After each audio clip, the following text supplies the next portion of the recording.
episode of Knockout Bets podcast. This is Mac and Andrew over at Recliner Sports Report. We are breaking down UFC 274, Gaethje versus Oliveira at the Footprint Center in Phoenix, Arizona. Andrew, how are we doing this week, buddy? Hey, we're doing good. I'm tired, but I'm counting down the days. My wife and I are going on vacation at the end of this week, so I unfortunately won't be here for the show next week, but that's because I'll be on a cruise with my wife, and that's going to be a great place to be. Oh, so yeah, for counting sure. down the days to get towards that. I'm really sad. I'm going to be on the boat in the middle of the ocean with, not time to watch fights. So I'm really sad that I'm going to miss watching this card, but I have some good thoughts on the highlighted fights, and I'm definitely gonna watch it back once we get back in town. You're gonna miss some fights, and you're gonna miss the Kentucky Derby, but don't worry, I'll make sure to keep us up to date. You just make sure you share those awesome, wonderful pictures of your cruise, or it doesn't count. Yeah, there we go. We'll throw some photos on Twitter or something when we get back. Right, nothing like some cruising and parlaying, right? So, wait, is it legal? Is sports gambling legal where you're going? I have no idea, honestly, but we're not paying for the internet. That's part of it for us, is to go just get away from absolutely everything. So Unplug, man. Yeah. Unplug. I'll hold it down in the States for you then. Awesome. So our first fight of the night, again, there's lots of good fights on this card. So I know me and you were talking, it was super hard to pick the six that we wanted to do because there were so many that could have made our top six.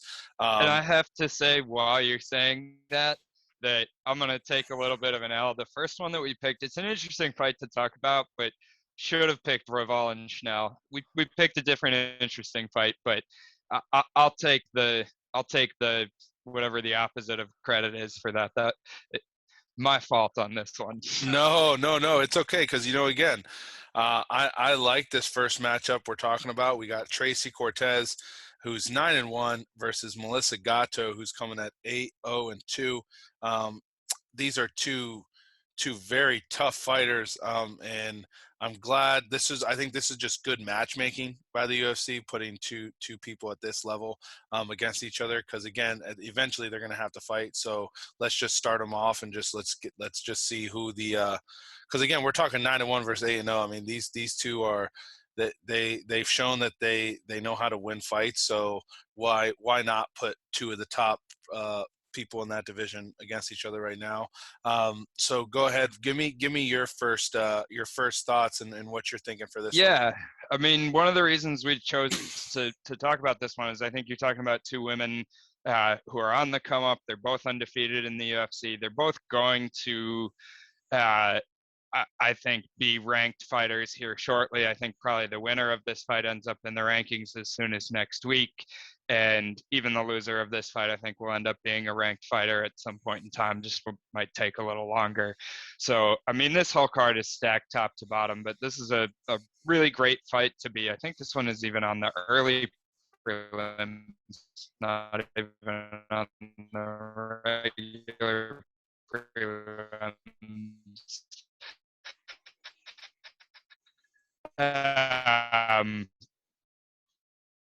Cortez has a win over Erin Blanchfield on her record, which that win has aged really, really. She won or not, really super close fight, but to have a super close fight with Erin Blanchfield has aged. She's a grinder. She has basically one path to win fights. She's a wrestler with not necessarily the greatest jiu-jitsu, so her way to win the fight is just to take you down and pretty much lay on top of you. Of course, she'll hunt for submissions. She'll try to get some ground and pound in there, but the chances of her finishing you are probably not super high. She's more of the wrestle grinder who's just going to kind of hold you down and lay on you, and that's her most likely path to victory. I mean, what immediately jumped to mind for me to talk about this fight for this week, and then I watched a little of her actually UFC fights, but she fought Maria Agapova on the Contender Series, and I probably overrate Agapova. I'm probably higher on her than I should be, especially given her most recent performance. but the things that Tracy Cortez did to her on the Contender Series and the way she dominated her was really, really impressive. Um, all that, all those good things said about Gatto, uh, or Cortez, sorry.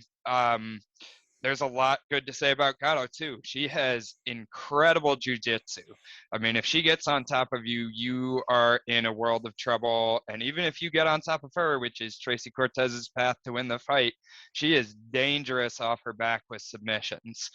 Gatto definitely has the striking advantage in this fight. Neither one of them are what I would call high level strikers, but Cortez's striking definitely leaves quite a bit to be desired, and while Gatto's isn't the greatest either, she's definitely got the advantage in the striking. She has fast hands. She has decent kicks. She has decent volume. If it's on the feet, it's Gatto all day. I don't think this is going to play out on the feet. I think they're both comfortable on the ground, and I think we're going to see, when you talk about ground game, you got to divide it into two things, right? You have your wrestling and you have your jiu-jitsu, and we have kind of specialists in each one of those in this fight, where Cortez is the wrestling specialist and Gatto's the jiu-jitsu specialist. There's a couple different ways to look at this fight from a betting perspective for me. I think betting either money line for me doesn't make a whole lot of sense. I think if you're going to bet Cortez, you probably want to bet Cortez by decision, just because you're going to get slightly better odds that way. And if you're going to bet Gatto, it's not that Gatto can't win a decision, but I think it's probably more likely that she wins inside the distance. But I do think she has the possibility, if there's time spent on the feet, she's going to be winning those minutes. And she can even win time, even off of her back, by throwing up submissions, threatening submissions, and possibly, winning a decision that way. So I pointed, those who are just listening to audio won't see it, but I don't know if it picked up on my microphone or not, but my dog was barking when we started talking about this fight. And when I first looked at this one, my first thought was thinking about the all the way back to the Cortez fight with Agapova. I was like, all right, Cortez all day. I love Cortez. I think she's a future top 10 fighter in the division. And then I got into doing my homework, doing my breakdown, looking at what the odds actually are. And I've bet Gatto money line. I think there's enough juice there. I got it at plus 145. I might look at throwing a little tiny sprinkle on Gatto inside the distance too. I haven't done that yet, but I bet the money line for Gatto. Well, I'm not going to lie to you. I did too. And I'm jealous that you got it a little bit better odds than me. I got it at plus 130, and I knew that I think this is going to get tighter and tighter as we get closer to this fight. So kudos to you to getting an early lock on there. When I look at Melissa Gatto, I see 8 wins. I see 6 finishes. That's pretty impressive. That's, and again, the inside the distance is a good look. Possibly. Again, in her latest one against Sijara Eubanks, she's a tough fighter. So I like Gatto's style. I think with both of them having their own advantages on the ground, I think both of them have different ground styles.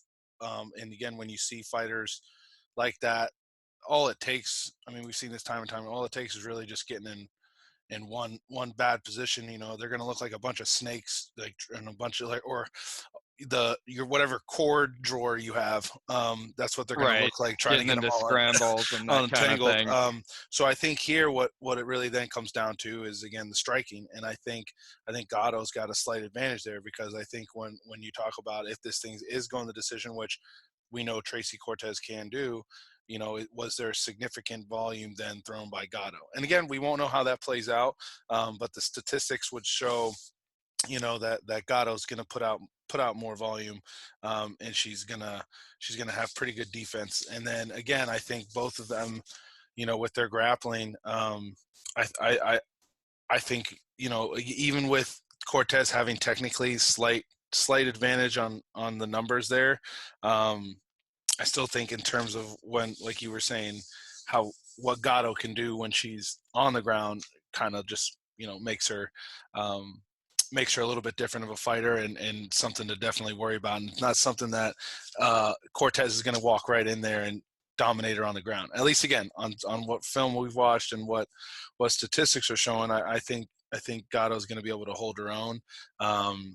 And I think this thing, Tracy shouldn't throw it on the try to keep it on the feet. I think Gatto's definitely got the advantage, and again, with her finishing ability, I think that's just it's a dangerous woman. And you know me, I love plus odds, and anytime I can bet the underdog on someone like Gatto, or someone that's gonna they're gonna go for it all, and they're gonna go for a finish, and at the end of the day your money is at least bet on the right way.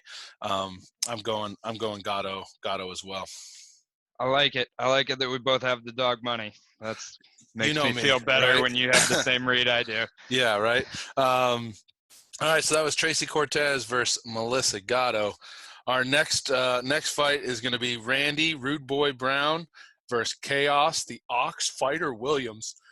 Randy Brown's coming in with 11 finishes, 14-4, and Khaos Williams is coming out with 8 finishes at a 13-2 record. Both are on 2-fight win streaks. Go ahead, Andrew. Give me your thoughts on this one. Oh man, I mean, one first thought just off the rip for this one is, I think in all their shuffling, they just booked Fiallo to fight again for the second time in like 2 weeks, which is kind of cool. But they gave him the co-main event just because they gave him a guy who he's probably gonna knock out and probably gonna knock him out early, and they moved this fight out of being the not the main event. I think I said that a second ago. The final fight on the prelims. This should be the final fight on the prelims. This fight is an absolute banger, and I'm excited to come back from the cruise and watch the highlight of Fiallo knocking out the guy that has no business in being in there with him, and see that fun highlight. But this really should be the featured prelim. Khaos Williams, we know what we're getting with him. We're getting power shots. He has really good kicks too. His wrestling is okay. He's got decent takedown defense. He's not one of these guys. I mean, he hits like an absolute truck. Like, he is like Francis Ngannou, the mini version. Like, he hits so incredibly hard. He puts guys to sleep. I don't have it in front of me how many knockouts he has in his wins in the UFC, but I know he's got a handful.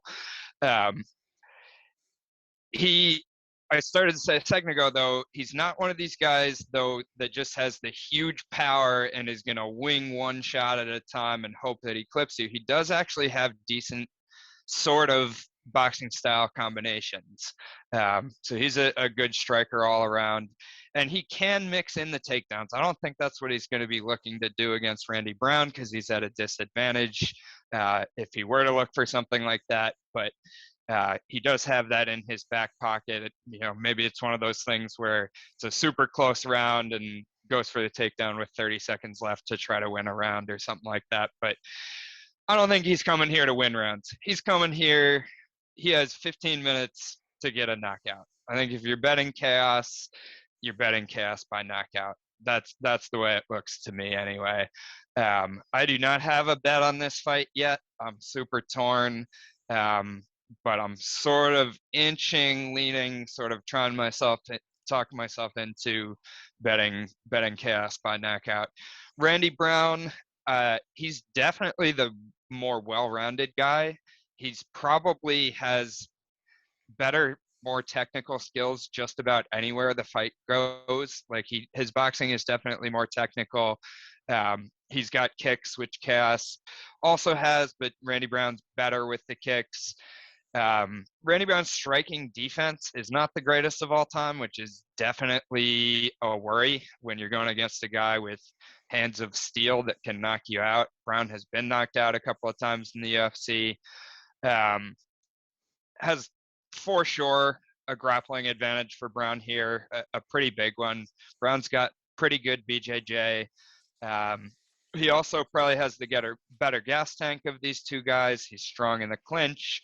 He's a long, lengthy fighter and does well at range. Yeah, I mean, I think this is another one where you kind of look at it two ways. If it goes to decision, it's probably Brown.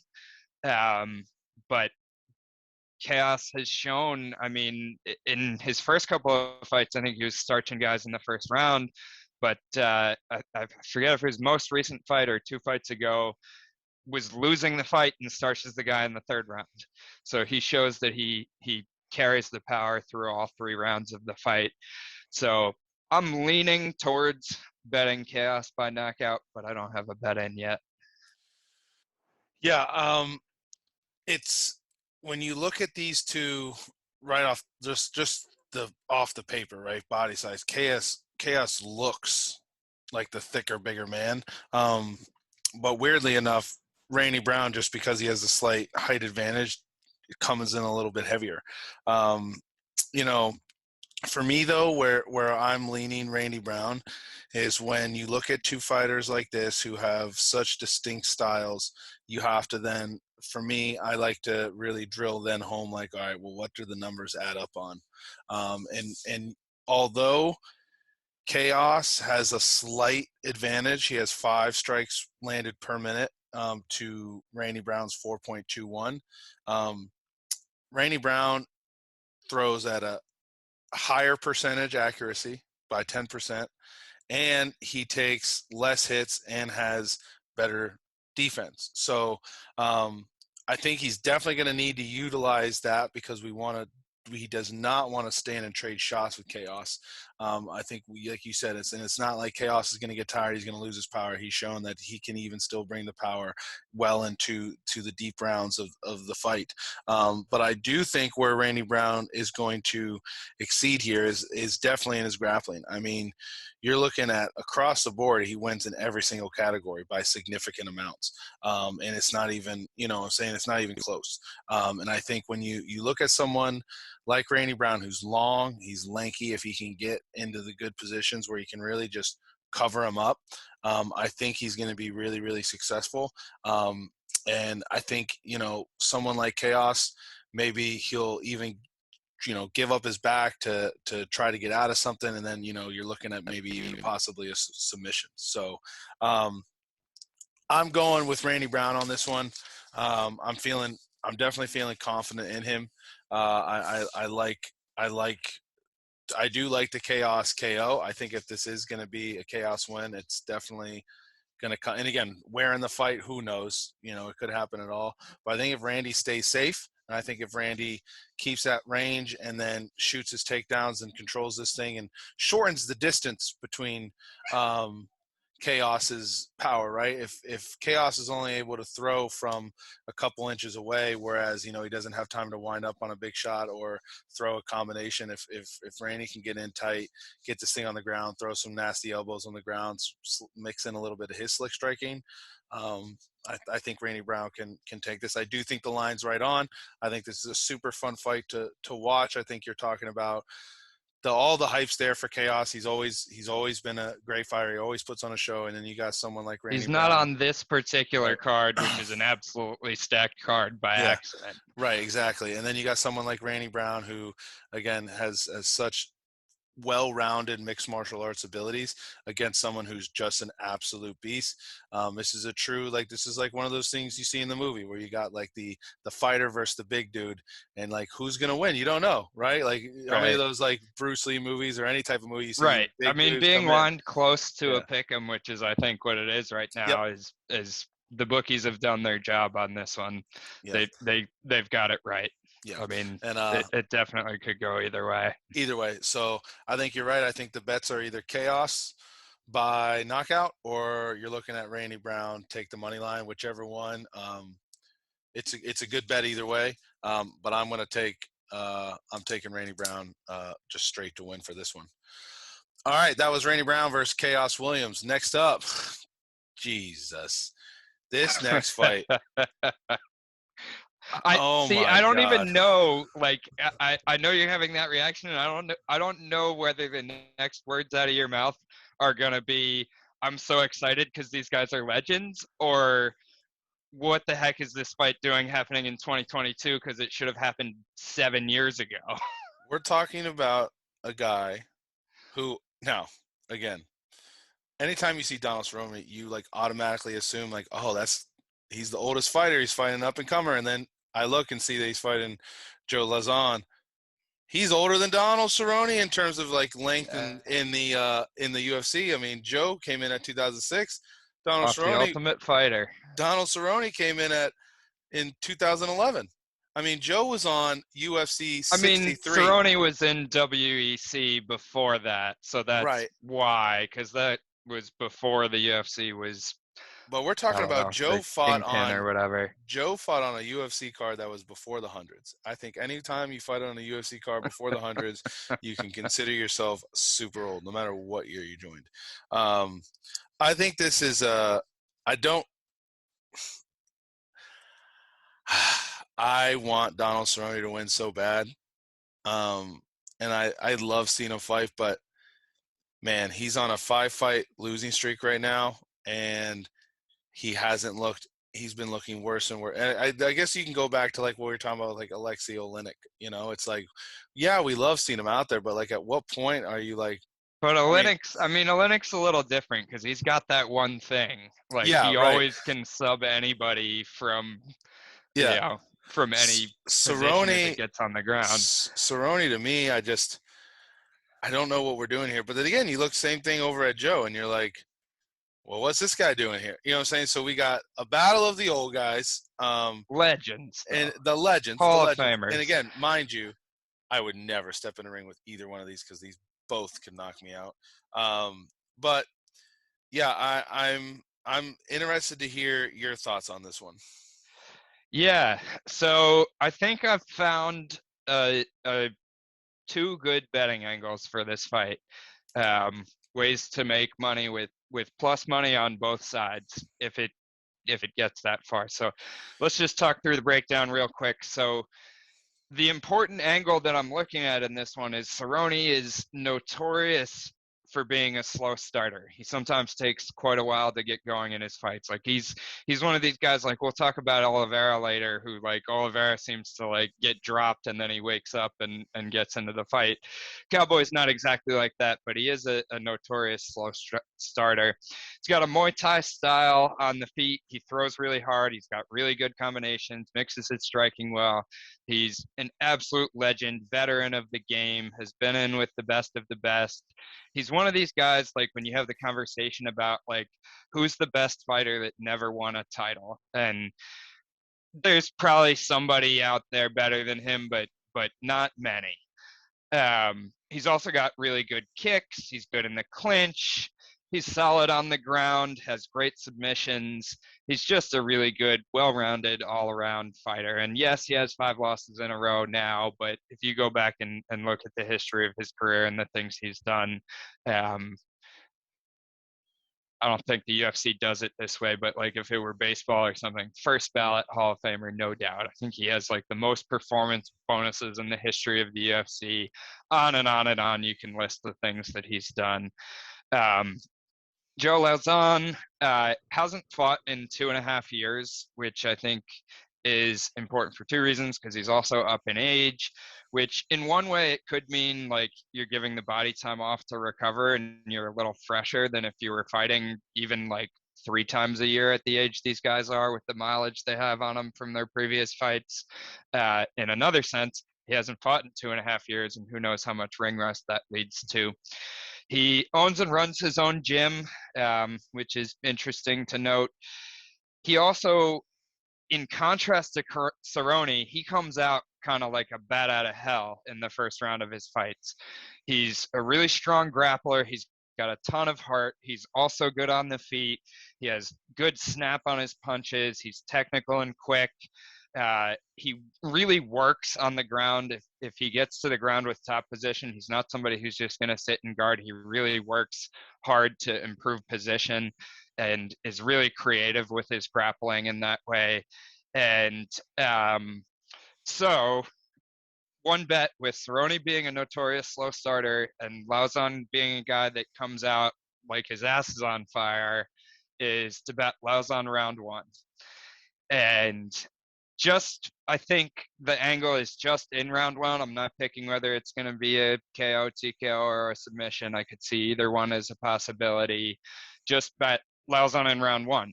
And then, because Lauzon is old and a gasser, and Cerrone has decent cardio, even as old as he is, if Cerrone survives round one, then you slam the live line on Cerrone. And that's going to be plus money because he's going to have lost the first round. And I think Cerrone can either find a finish in the second or third, or win the second and third and win a decision. So I'm going Lauzon first round, slam the live line if Cerrone's in there to start the second. Yeah, I think just like you said, this fight's going to come down to the first round and what happens in it.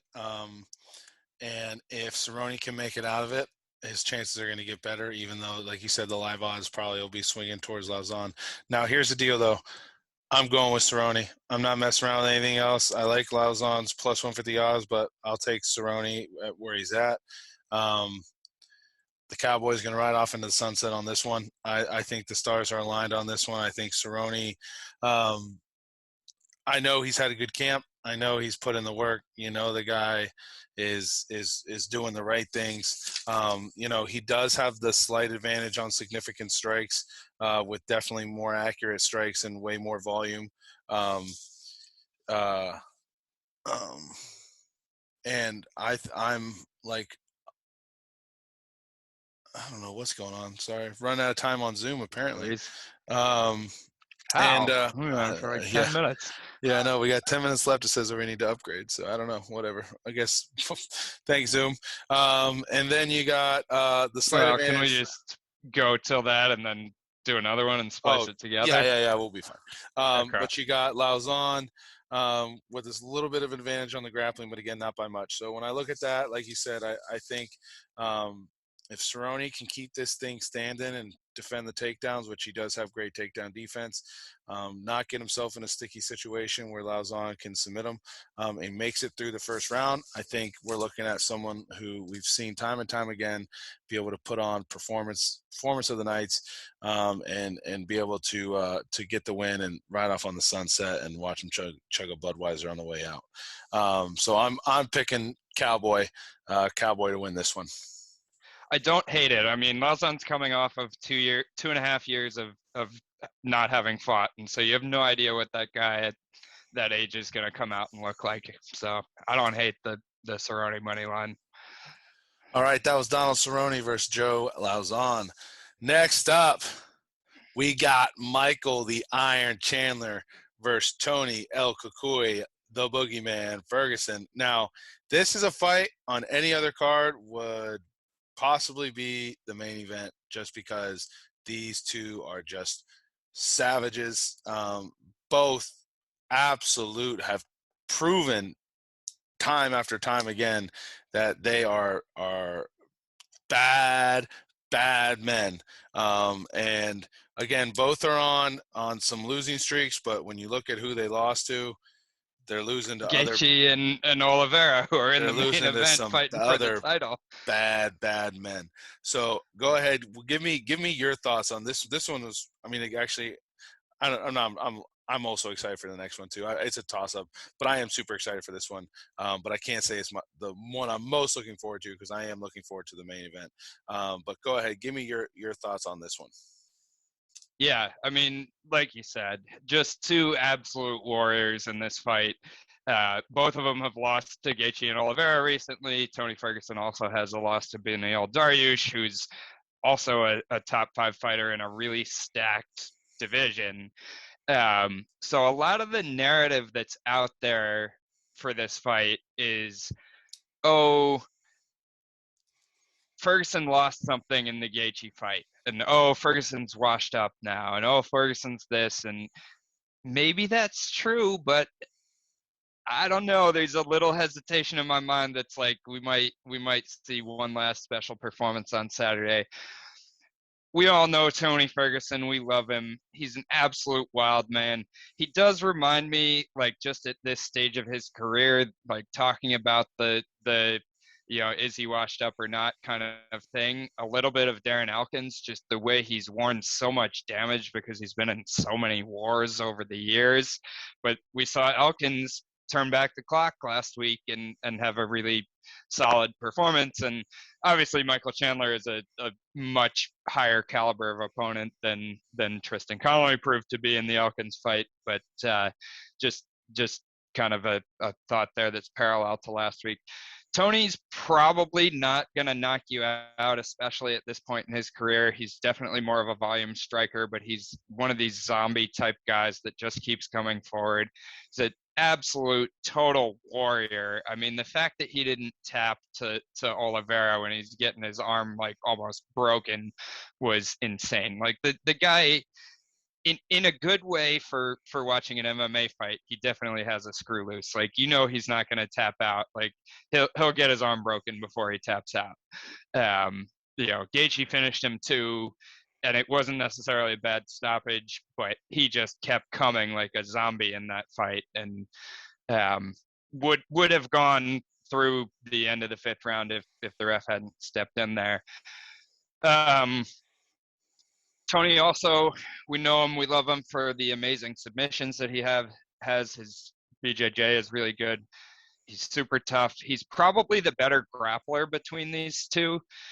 Chandler is definitely the better wrestler. Chandler was an All-American wrestler in college. Chandler, though, especially since he's come into the UFC and even a little bit in Bellator too, a lot of the times gets away from his wrestling and just wants to throw these huge power shots and try to knock guys the fuck out, which he's definitely very capable of. Chandler, definitely in contrast to Tony, though, does have gas tank questions as the fight goes on. It's really kind of a shame that this isn't a five round fight, that this is just a 3-round fight.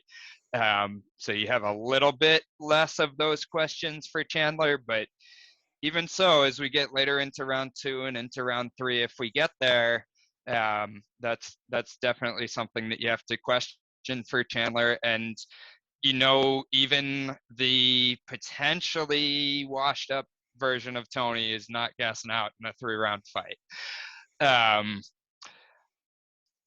I hate where the money line is on this fight because I think Chandler is probably the pick just because he seems like he's got more mileage left on his body just for that one reason.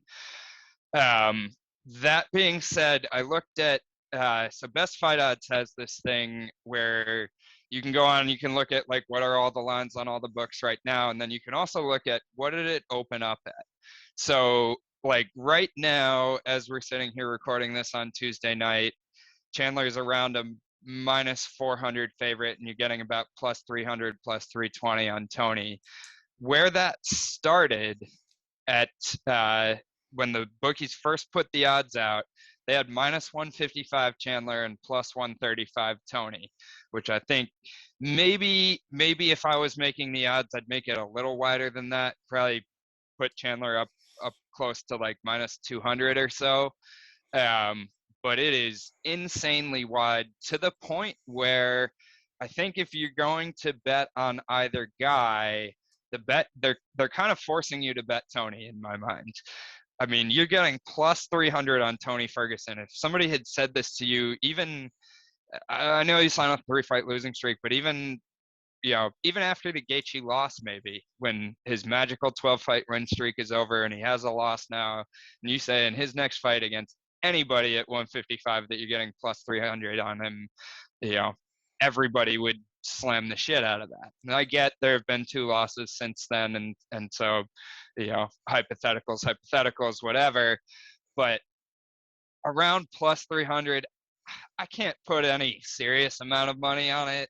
I'm debating whether I want to put a little sprinkle on Tony at +300, but where I'm going with a bet for this fight, because I thought this was crazy that I could even get this, is over 1.5 rounds. Tony is probably going to lose this fight, but he's not a guy that has a glass chin. He's not a guy who's going to tap the second you get him on the mat.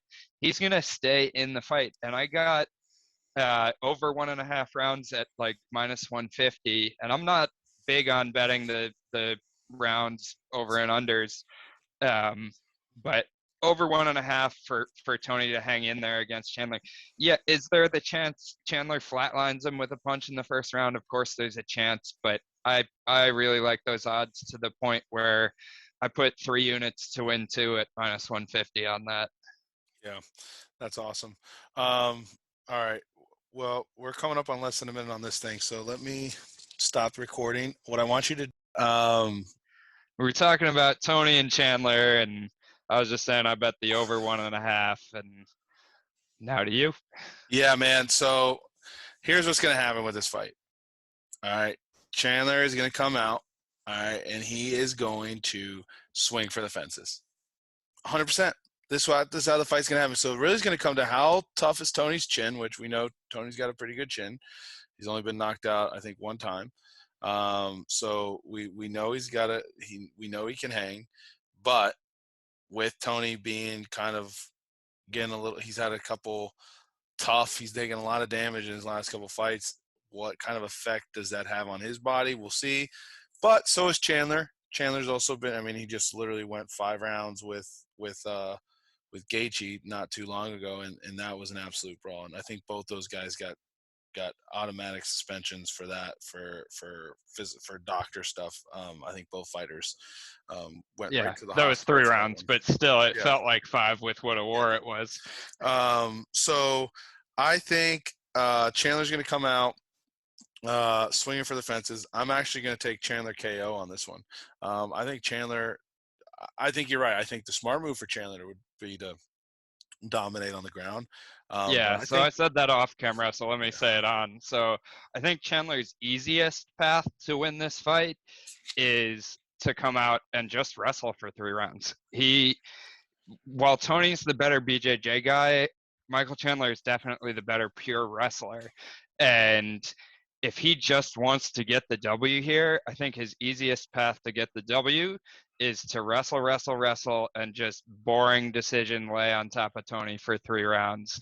I agree with you. I don't think he's going to do that. We haven't seen him do that recently in any fight. He wants to come out and wing bombs and have a firefight. So anyway, as you were saying.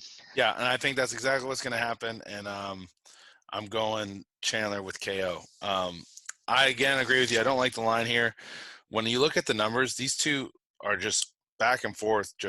And we're talking small. The advantages that either fighter has, we're talking very, very small advantages. So to me, it's just equal signs across the way. Literally, even down to the grappling. You couldn't on paper have 2 more equal fighters, and then again you see that such wide line. I definitely think there's value on throwing a little bit of something on Ferguson, just because you don't, and it, for such little It's amount you're going to be Tony. able This to is a guy cover. who had 12 UFC Yeah, wins in a row. I mean, yeah, I get it. He's not the guy he used to be, and people talk about like Gaethje took his soul, and he's not the same since that fight, and all this stuff. But I mean, I don't know. There's 2 sides to that coin, though, because then at the same time, I sort of think about, so like, what's Tony's path to victory? And is he gonna sub Chandler?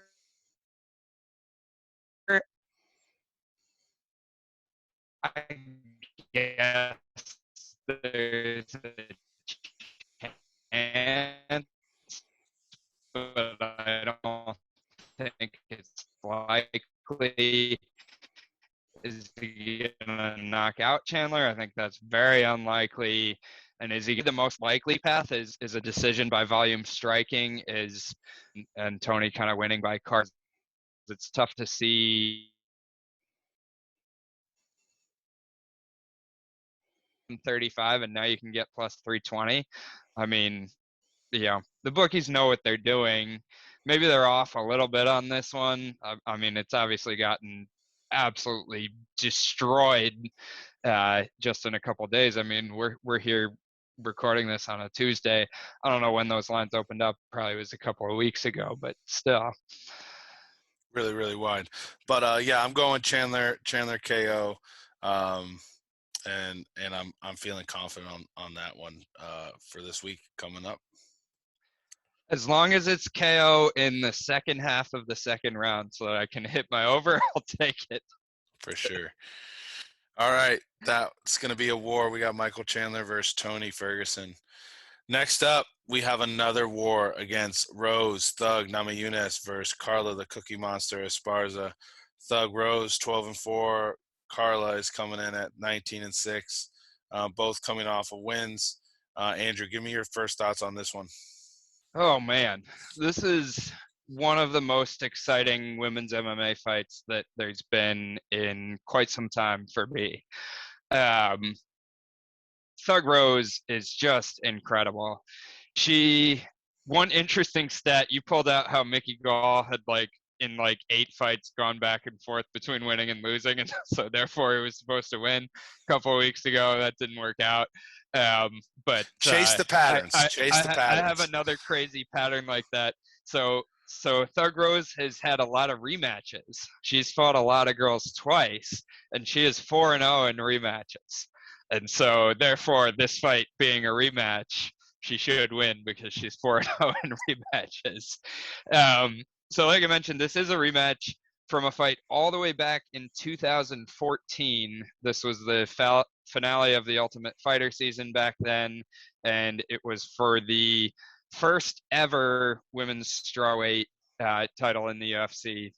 Rose and Esparza fought for that, and Carla won that by submission in the third round. But here we are 8 years later, same two women going back at it for the title. So Rose is very obviously the better striker in this fight, and striking not just hands, kicks too. I mean, we saw the head kick knockout. She has improved wrestling. She also, when it does go to the ground, and people forget about this because everybody talks about her striking so much recently because her striking is so good and she's fought a bunch of other strikers, is she has really good BJJ and she has a bunch of submissions on her record if you look back at it. So she is turning into, and I mean, to say turning into somebody who's already the champion is a rough thing to say, but it's true. I mean, she continues to get better and improve and become more well-rounded as time goes on, which is kind of a scary thing for anybody else in that division. That being said, the one knock on her is the recent fight against Weili. Weili had 5 takedowns in that fight, and that is absolutely Carla's path and only path to being able to win this fight. Yes, Carla got the submission back in 2014. I don't see her getting another submission. I think Carla's path to victory is to get takedown after takedown after takedown and just rack up the control time, rack up, ground and pound, hunting for submissions, that kind of thing. That's her path. And she's absolutely capable of doing that. She is incredibly underrated. I don't think she gets nearly the credit that she should for how good she is. So the question for her is, because her striking really is not all that great, is putting it lightly. She's really not much of a striker. Rose has a huge advantage on the feet. It's, can Carla initiate the grappling? Can she get the takedowns?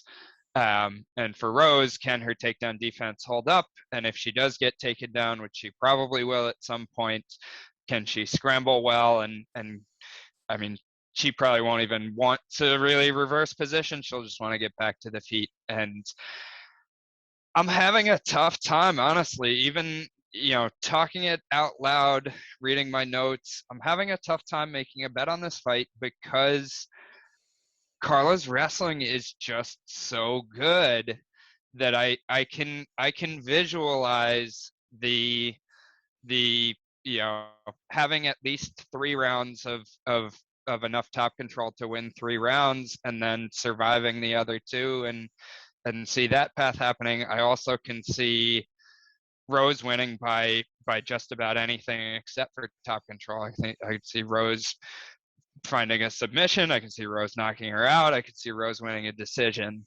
So I lean Rose, I think the line is just about accurate. So Rose is around minus 200, which that implies that basically she would win the fights 2 times out of 3 if they were to fight 3 times. And I think that's about right.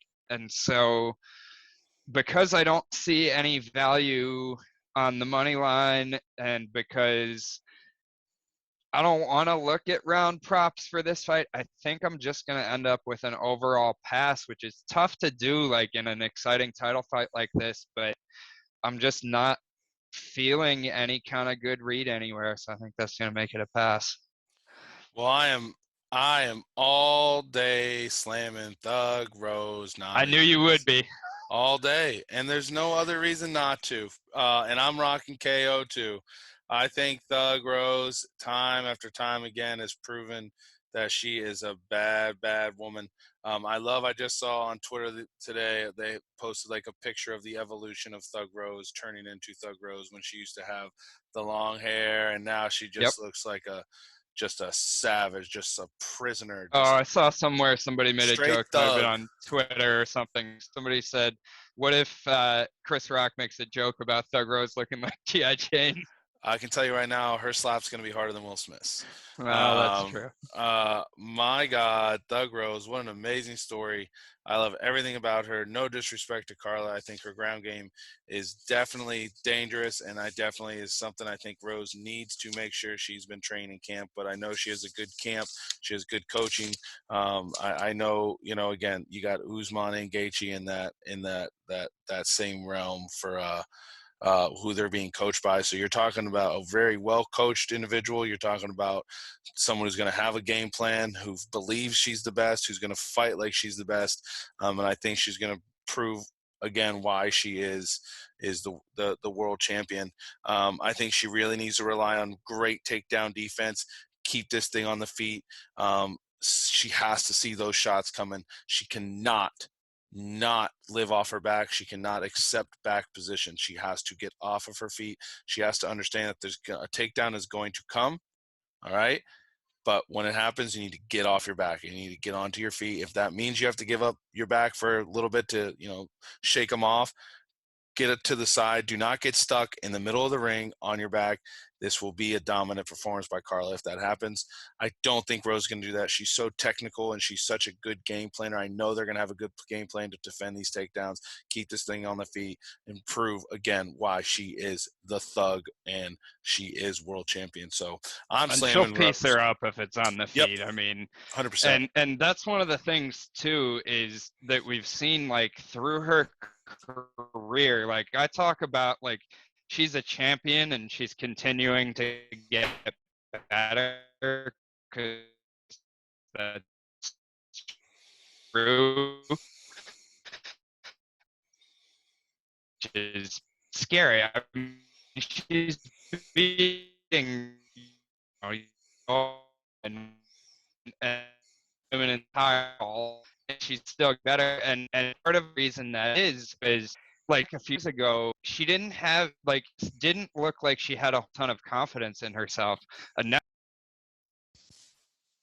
You back? I'm back. More technical difficulties, but here we are back. I don't know what's going on. All right. I agree with you, though. Thug Rose and Carla Esparza are going to be a banger of a fight to watch. And like you said, it's funny to say, like, the world champion is still becoming better every fight. You know what I'm saying? Right. I don't even Adding think wrinkles to the game. she hasn't even reached her full potential yet. And she's already there, and I think that's what makes her so dangerous.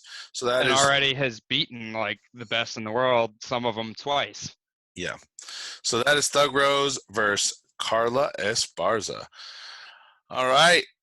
Last matchup of the night is going to be a real crazy fight. This is either going to be an absolute disgusting highlight knockout, or this is going to be another routine submission win for Oliveira. Which one is it going to be? I don't know, and both are very possible. I think, honestly, that would be a line there is minus 110 submission or minus 110 knockout for Gaethje. Either way, I'm excited for You got to give Charles. plus money on those, but Yeah, still. Charles Do Bronx Oliveira versus Justin the Highlight Gaethje.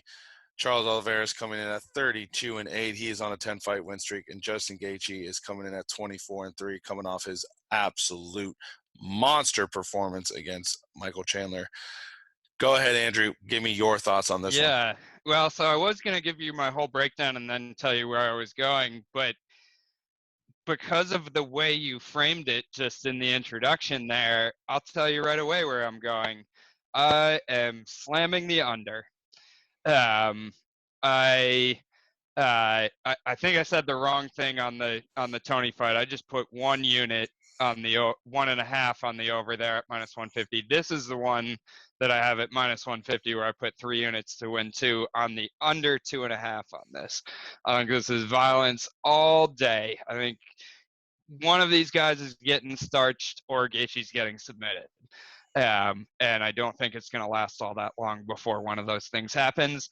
And part of the reason that I bet the under and slammed the under, obviously I like the bet, but I have such a hard time picking a side on this fight. I spent so much time researching this fight today, and it's like I already know these guys. They're memorable. Both of their recent fights are memorable, and you know, especially Oliveira, even going back in time, has memorable fights. You don't super need to rewatch them, but I rewatched some fights. I looked at stats. This, that, the other thing, and I couldn't come to a pick on it. So what I did come to is absolute violence. So here's what I've got for each guy. Gaethje grew up in Arizona, going to be fighting in Phoenix, so he's in front of the home crowd, which is a fun thing. He's just an absolute wild man. So he was an All-American D1 wrestler, similar to Michael Chandler, but he similar to Michael Chandler doesn't really wrestle in the UFC, but he has that in his back pocket, which I think might actually come in useful against a submission artist like Oliveira in this fight. What Gaethje does is he throws incredible leg kicks, and he just comes forward winging hands. He just throws down. He's going to get in your face, and he's going to throw and throw and throw and throw and throw and throw. And he'll keep that up for all 5 rounds if it lasts that long. I don't think it's lasting anywhere near that long, but he will if it does. Just total, absolute chaos. One interesting stat that I found when I looked into this, not that he's going to even think about trying this with Oliveira, but I thought it was interesting that he's a D1 All-American wrestler in college. He has 0 takedowns in the UFC. He is just a striking brawler. Oliveira, like you mentioned, he's a submission artist. He can submit you from absolutely anywhere. He has 10 straight wins. So people might look at it like casual fans and go, oh, this guy has, I don't know what it is. He has like 8 losses on his record or something like that, and go, oh, how impressive is that really? 10 straight wins in the UFC is super impressive. And especially some of the recent guys he's done it against. He's got Tony, Chandler, Dustin Poirier. His last 3 have been title fights. Right. I mean, that's wild. So he has started slower in his last couple of fights, and he has gotten rocked. Like we were talking about in the Tony Chandler breakdown, you know, Oliveira kind of gets hit to wake up recently, and then he kind of, I don't know if he gets into his flow state or he gets mad or whatever, but he's gotten dropped a couple of times, stood back up and finished the fights. That is a dangerous thing to do, and to have happen, to have your striking defense be suspect like that against Justin Gaethje. He has the power to not just drop you, but put you to sleep where you're not going to have the opportunity to get up and finish the fight. That being said, Oliveira's striking has come a long way in his UFC career. It's definitely his all-around kickboxing has gotten better and better and better as time goes on. He also likes to press forward, so we're going to see 2 guys that are just going at it with each other. where I really like the under, even more so than just the two dudes are absolute violent savages, is that each of their weaknesses is plays into the other's finishing strength.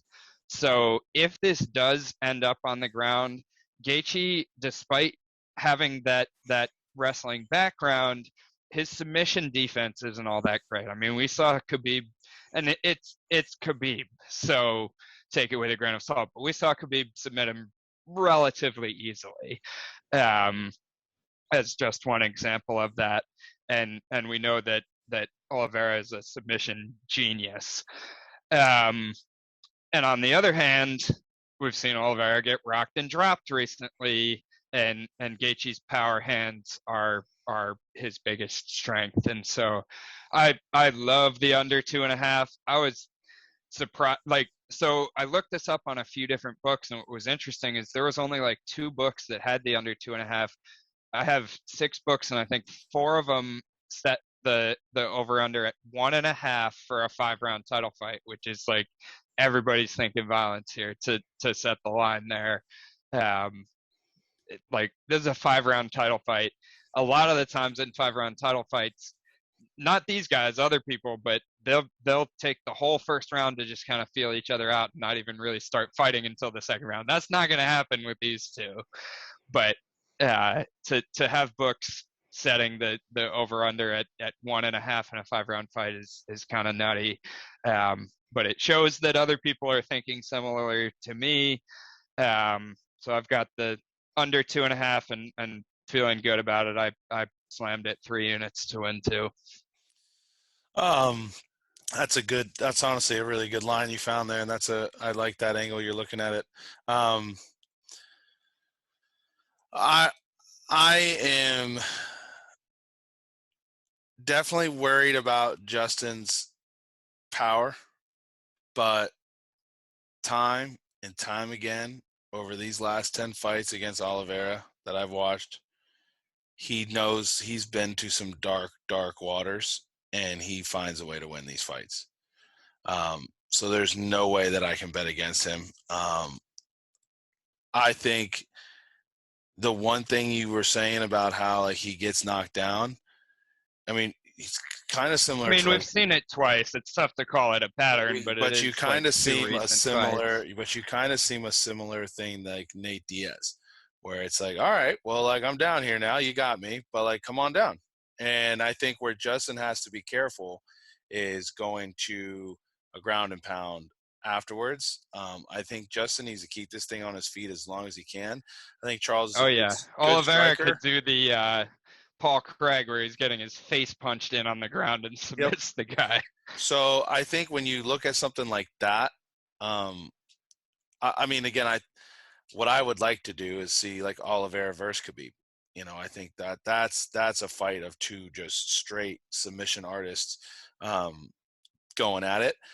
I think when you have such a significant grappling advantage that Oliveira has in this division, I think I mean, Khabib ran through the division with that same strategy. And I think Oliveira is that same level. And again, the thing about both of them is time will tell, but I think they're good. Striking is underrated for Khabib and Oliveira. Like they're not just these wrestlers that are clubbing overhand rights and trying to work that into a takedown. Like they both can actually strike a little bit. Oh yeah. So I'm going with Oliveira. I have him in a 3-way parlay that I really, really like. And then I'm also going to rock Oliveira by submission. And then see where a couple lines I like the by submission look. Yeah, maybe I'll even. Yeah, I wrote in my notes Oliveira inside the distance or by sub. Yeah, I think I like the submission line, and maybe if I can feel confident on one, maybe I'll even try to pick the round. But we'll see. But so that you actually bring up an interesting point. That was one of the ways I was thinking about this fight earlier, and I was doing there's a meme of Charlie from It's Always Sunny in Philadelphia, where he's got like this cork board of like all this crazy shit, like trying to solve a murder or something. And this is how my brain felt when I was trying to figure this out. But I was thinking about like, is there a way, to bet by finish, like Gaethje round 1, Gaethje round 2, and then Oliveira 3, 4, 5? Does that make sense as a bet to make? For like each of them to finish it in those rounds. I'm like, nah, I don't want to take the brain power to figure all that out and how that makes sense. But like that is a way to look at the fight. It's like if Gaethje gets the knockout, it's probably early. Like I said, I slammed the under. I think both guys have a chance to finish it early. But if it gets to those later 3, 4, 5 rounds, I think you get more into Oliveira's territory of having a better chance to win. Yeah. And again, more opportunities for him to get a submission and work something in. All right. Well, that is UFC 274, Oliveira versus Gaethje. What a stacked card. It's going to be an exciting one. I'm super pumped. I can't wait. Lots of good sporting events on this weekend. We got Canelo also fighting this weekend. We got the Kentucky Derby. Bet all the gray horses. There's 4 of them running. They're genetically faster. And then you Who got was that said that? El Presidente. Okay. There's 4 of them on there, and I took all 4. little money on each of them to win. All of them came out of plus a couple thousand odds. So I'm pumped, and I'll definitely be down at Suffolk Downs over in the Boston area this week betting on the Kentucky Derby. So if you're down in Suffolk Downs and you see me, stop by, say hello. I'll give you a trifecta lock for sure. That's all I throw at the track are trifecta locks all day, every day. I'll make you a rich man or woman. So now it's time for our knockout bets of the nights. I will go first. I am going Thug Rose all day. Thug Rose with the KO. Probably get some good round. Odds on that. Let's see. And then my other one I'm going with, not UFC, but Slam Canelo KO. That he's going. I don't even know who he's going against. That's how like unknown the fighter is to me. Don't care. Take El Cinnamon by KO. It's a lock. Let's see. I'm trying to find what Rose is by KO here, just to throw out a number.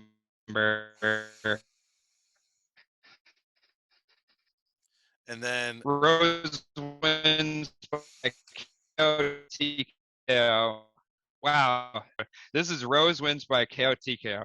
You get plus 300, plus 425, plus 450, plus 350, plus 440. So it ranges from plus 300 to plus 450, which is crazy that the books are all over the place like that. You don't usually see that much of a differentiation. Take it, keep the change. All right. And obviously bet the 450. That one's let's just give them a shout out because they have the best odds. That's Caesar's Sportsbook that has the plus 450 there. So my knockout bet, I'm going with one. I just want to restart a streak, so I'm going with the one that I think is easy and obvious. I'm going with Andre Fialho by knockout, coming back 2 weeks later. He's fighting a guy, first fight in the UFC, questionable whether he's even UFC caliber, and I think Fialho is going to knock him out possibly round 1. I'll probably just play Fialho by KO. I'll have to see what all those odds look like, but I mean, Fialho by KO might even be like negative odds. It probably will be. Fialho's money line right now is over minus 300, and the KO seems like the most likely path. So you might see the Fialho KO prop at like minus 150. Even so, I'm hitting it if it's something around there. Oh, I mean, again, I like those odds, and I think you're right. I mean, again, sometimes it's okay to take the easy ones because that's what we always like to call our free money bets. Then you're making money, right? Yeah. Those are just free money bets. All right, my lottery ticket, not much of a lottery, but it's I like a little three-way parlay. We're getting at plus 250 odds. I'm going the big three here. I'm going Oliveira, Namajunas, Chandler. Really, really feel confident about those that parlay. I do feel confident that they can get the win, and that's what I'm rocking with. Nice. So, all right, I'm gonna go for a real lottery ticket, something that's gonna give you super high odds. So you gotta in a lottery ticket this week. So my lottery ticket didn't hit last week, but what did hit is right before the fight, I went, all right, Joe Anderson Brito, round one. That's his chance. Like he's gonna go out, and this is a guy who's 0-1 in the UFC, but he's a super exciting, super talented fighter. He's gonna go out and he's gonna blow his whole fucking wad in round one, and he's either gonna get the finish or he's gonna lose the fight in the second and third rounds. So I put tiny little bet on Brito. He was in my lottery ticket last week. The whole it feels like Brito felt to me last week, not for the same reasons, but just because the line feels wrong to me. And I don't know, I might be being too much of a fan of what the guy's done in the past, but Tony Ferguson, got to put Tony in something that's going to be a lottery ticket parlay this week. And then I think you also got to put Gatto in it because you can get plus odds on her. And then the third thing is probably throw Khaos by KO, which I think you should get at least small plus money on that. Given that the line's about a pick 'em, if you're betting him by KO, you should get some plus money on that. So if you put those 3 plus money things together, I haven't done it. I may do that or may do something slightly different in the next couple of days. But yeah, definitely Tony's the lottery ticket centerpiece for me this week. Let's go, baby. I like it. Yeah, so that brings us to the end of our episode. Thank you all so much for watching. Remember to hit that like and subscribe button. We really appreciate all the love and support. It's been nothing but great stuff from all of you. So thank you so much for everything. Good luck to all your bets this weekend. Whether you're tailing us or you're fading us, no matter what you do, keep the change. Keep the change.